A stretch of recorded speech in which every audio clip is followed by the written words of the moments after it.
Halo Smart Drivers, selamat datang di Bakalap. Dalam video kali ini kita akan membahas mengenai stoikisme. Channel ini kan tentang road safety, ngapain kita bahas filsafat? Pengen tahu kenapa? Tonton video ini sampai habis bersama saya, Agung Yuniharto, Your Safety Buddy.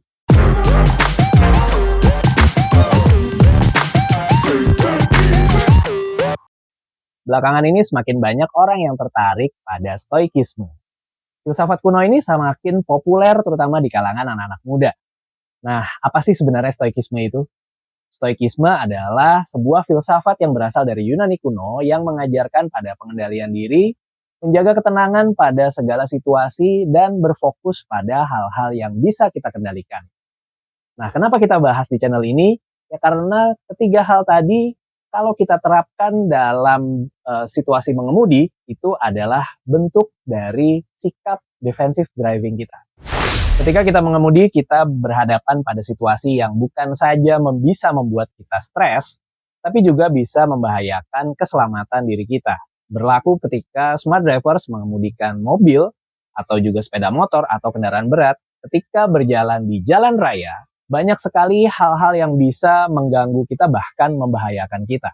Tapi ternyata dalam hal safety atau keselamatan, prinsip-prinsip dalam stoikisme ini bisa meningkatkan keselamatan kita dan juga menurunkan risiko kita ketika kita berada di jalan raya. Lalu bagaimana sih sebenarnya penerapan stoikisme ketika berkendara dan hubungannya dengan defensive driving? Yang pertama, fokus pada hal-hal yang bisa kita kendalikan. Ya, artinya, ketika kita bicara akan mengemudi, kita berfokus untuk mengamankan dulu nih bagian-bagian dari perjalanan kita yang bisa kita kontrol dan bisa kita kendalikan. Misalnya, apakah kendaraan kita sudah aman untuk digunakan? Apakah secara teknis mobil kita layak misalnya? Apakah sistem remnya bekerja dengan baik?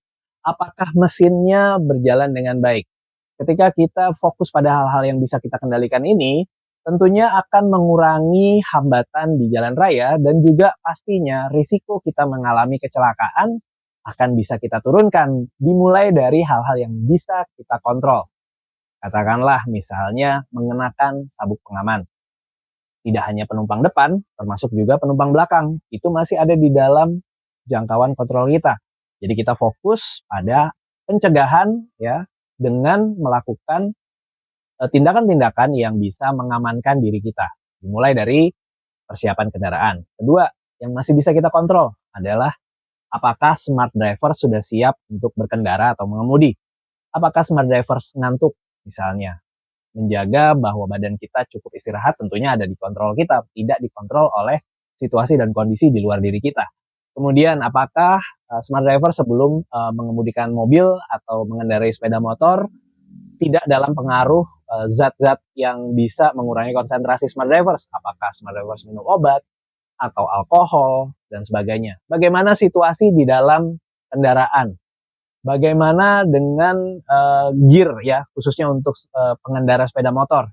Bagaimana helm kita? Apakah kita mengenakan jaket dengan baik? Apakah kita mengenakan sarung tangan, alas kaki, ya, baik mobil ataupun motor? Ya, itu tentunya ada sepenuhnya di dalam kendali kita. Nah, ketika kita berfokus untuk mengurangi risiko dari apa yang ada di diri kita dan di kendaraan kita, tentunya ini bisa menurunkan risiko kecelakaan. Itu tadi baru bicara soal persiapan, ya, mobilnya dan orangnya. Lalu apalagi? Planning. Ya, misalnya ketika kita mengatur waktu perjalanan, kita nggak usah bicara perjalanan yang jauh, ya, misalnya keluar kota dan sebagainya. Bahkan pada saat perjalanan rutin, ketika kita mengontrol apa yang bisa kita kontrol atau berfokus pada hal-hal yang bisa kita kendalikan, ya tentunya kita akan bisa menjalani perjalanan dengan lebih nyaman. Sebagai contoh, smart drivers tidak bisa mengontrol apakah di rute yang akan kita tempuh dari rumah ke kantor nanti macet atau tidak. Tapi pastinya smart drivers bisa mengontrol kapan ya smart drivers akan berangkat. Tentunya dengan kita memberikan spare waktu yang cukup, ini akan membuat kita berkendara lebih tenang. Karena kalau orang buru-buru, sudah pasti nyetirnya atau kewaspadaannya ketika berkendara atau mengemudi pasti akan berkurang. Karena dia dikejar-kejar nih. Aduh, takut terlambat, dia jadi nyetirnya buru-buru, pasti risiko kecelakaan juga akan naik. Kemudian hal lain yang diajarkan stoikisme adalah menjaga ketenangan dalam segala situasi.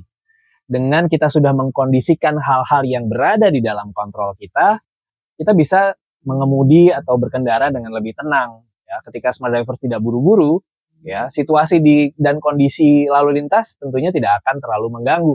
Ketika misalnya smart drivers mengemudi atau berkendara mematuhi aturan lalu lintas, tentunya situasi dan kondisi yang di luar akan lebih minimal yang bisa mengganggu kita. Ya, misalnya di depan ada lampu lalu lintas, mau nyala merah nih. Pilihan kita adalah kita mau ngegas biar nggak kena lampu merah atau oke, kayaknya nggak dapet nih, kita siap-siap untuk berhenti. Nah, itu aja udah bisa membuat suasana hati kita berbeda. Ya. Kemudian juga reaksi-reaksi dari pengguna jalan lain misalnya. Ya, kalau kita lagi buru-buru, ada angkot mau ngangkut penumpang aja itu udah bisa bikin kita kesel, kita jadi emosi dan kemudian kita jadi agresif. Atau ya hal yang paling sering jadi bahasan di media sosial, land hogger. Ketika smart driver sudah dalam kondisi yang nyantai dan tenang, kemudian mau nyalip di depan ada land hogger. Kalau kita tidak menjaga ketenangan, nggak rileks, ya, emosi, ya, kita pasti akan lebih agresif ketika mendahului. Tapi kalau kita lebih rileks, lebih tenang, oh di depan nih ada land hogger nih. Kita tidak membiarkan orang itu merusak emosi kita. Kita dahului, kita tinggalkan, selesai.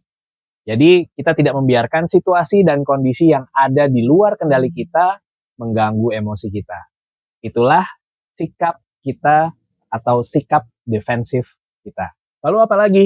Banyak hal yang bisa kita lakukan. Misalnya, kita tidak bisa mengontrol apakah mobil depan akan ngerem mendadak atau tidak. Tapi kita bisa mengontrol jarak kita dengan kendaraan yang ada di depan kita. Ya, tentunya hal-hal ini kalau kita bisa terapkan, risiko kecelakaan akan jauh menurun. Terus kalau menerapkan gitu artinya kita pasrah dong. Lalu kapan nyampenya? Nah, pertanyaan-pertanyaan seperti itu paling sering muncul kalau misalnya kita bicara mengemudi dengan tenang, lebih santai, kecepatan konstan, jaga jarak, dan sebagainya. Justru sebenarnya ketika kita menerapkan filosofi seperti ini, ya, justru kita bisa meningkatkan kewaspadaan, ya, tidak pasrah, ya. Karena apa? Kita fokus mengendalikan apa yang bisa kita kontrol dan bereaksi pada situasi di sekeliling kita secara lebih terukur. Ya, artinya kita sepenuhnya berada dalam kendali ketika kita ada di situasi lalu lintas. Dan kita siap terhadap kemungkinan terburuk. Misalnya, smart drivers menggunakan sabuk pengaman itu sudah artinya smart driver sudah siap pada kemungkinan terburuk.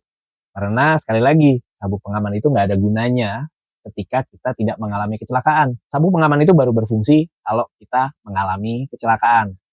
Tentunya. Jadi kesimpulannya dari video ini adalah bahwa stoikisme dan defensive driving memiliki hubungan yang erat. Ya, karena apa yang diajarkan dalam stoikisme sebenarnya adalah hal yang kita praktekkan ketika kita mengemudi dengan sikap defensif, berkendara dengan sikap defensif. Artinya, selama kita mengemudi atau berkendara, kita tetap tenang, fokus, dan mengendalikan emosi. Sehingga ketika kita menghadapi perubahan dari situasi di sekeliling kita, perubahan atau reaksi dari pengendara atau pengemudi lain yang ada di sekitar kita bisa melakukan reaksi yang lebih terukur, yang tentunya mengutamakan keselamatan. Terima kasih sudah menonton. Semoga dengan menerapkan sikap-sikap defensif ketika kita mengemudi dan berkendara di jalan raya, perjalanan kita menjadi lebih aman, lebih nyaman, dan pastinya lebih terkendali. Jangan lupa like dan subscribe untuk mendapatkan informasi-informasi terkait dunia otomotif dan keselamatan di jalan raya. Stay smart on the road.